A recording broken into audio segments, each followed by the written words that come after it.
మంత్రి వివేక్ వెంకటస్వామి దంపతులు ఇప్పుడే ప్రత్యేక పూజలు నిర్వహించుకున్నారు. ప్రత్యేక పూజల నిర్వహణ అనంతరం నేరుగా బయటకు వచ్చిన పరిస్థితి. మనతో పాటు మంత్రి గారు ఉన్నారు, మాట్లాడిద్దాం. ఈరోజు అంశం తెలుసుకున్నాం. ఏంటి సార్, ఎట్లుంది జిల్లాలో శివరాత్రి వేడుకలు?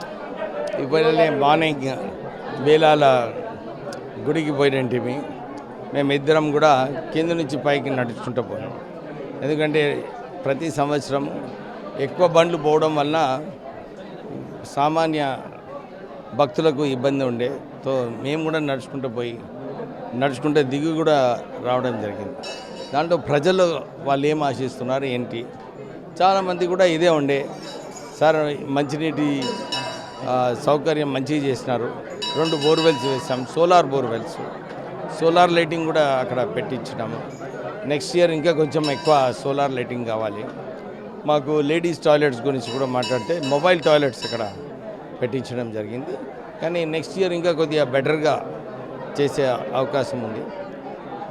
రోడ్ విషయం నేను చెప్పినాను, ఇది ఫారెస్ట్ డిపార్ట్మెంట్ రోడ్డు. ఇది ఇన్ని సౌకర్యాలు చేయడమే చాలా కష్టంగా వాళ్ళని ఒప్పించి చేయించడం జరిగింది. మళ్ళీ ఏంది దీనికి గురించి మళ్ళీ ఒకసారి మీటింగ్ పెట్టి ఈ రోడ్ ఏమన్నా వారు హెల్ప్ చేస్తారా forest department. Definitely forest department ఒప్పుకుంటే నిధులు పెట్టడానికి ప్రాబ్లం లేదు, కానీ ఫారెస్ట్ డిపార్ట్మెంట్ ఒప్పుకోవాలి. సో త్వరలోనే దాంట్లో నిర్ణయం తీసుకుంటాము. ఈరోజు కూడా మన కత్తర్సాలలో ఇక్కడ మల్లికార్జున స్వామి ఆలయంలో రావడం జరిగింది. ఇక్కడ కూడా పూజలు చేసుకున్నాం.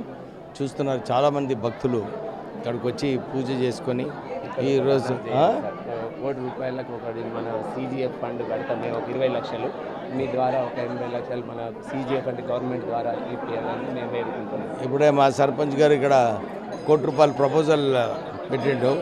20 లక్షలు మన లోకల్ దేవస్థానం కడతారు. 80 lakhs CGF నుంచి నిధులు తీసుకురావాలని ఈ ప్రపోజల్ డెఫినెట్లీ ఎగ్జామిన్ చేసి దీన్ని మంచిగా చేసేది అవసరం ఉంది. పోయిన సంవత్సరం కూడా వచ్చినప్పుడు వారికి కొన్ని ఫెసిలిటీస్ కావాలంటే ఇమీడియట్లీ బోర్వెల్, అక్కడ రోడ్స్, అన్ని లైట్స్ అన్నీ కూడా చేయించడం జరిగింది. మళ్ళీ వచ్చే సంవత్సరం వరకు ఇంకెక్కువ ఫెసిలిటీస్ ఇస్తాం. రాష్ట్ర ప్రజలకు ఏం చెప్తారు ఈరోజు శివరాత్రిని ఉద్దేశించి? శివరాత్రి మన ఎలక్షన్లో ఒక క్లారిటీ వచ్చింది.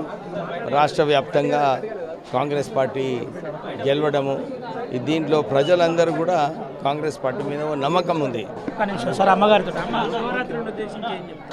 లేదు, అందరికీ శివరాత్రి శుభాకాంక్షలు. భక్తులందరికీ మంచి జరగాలని కోరుతున్నాను.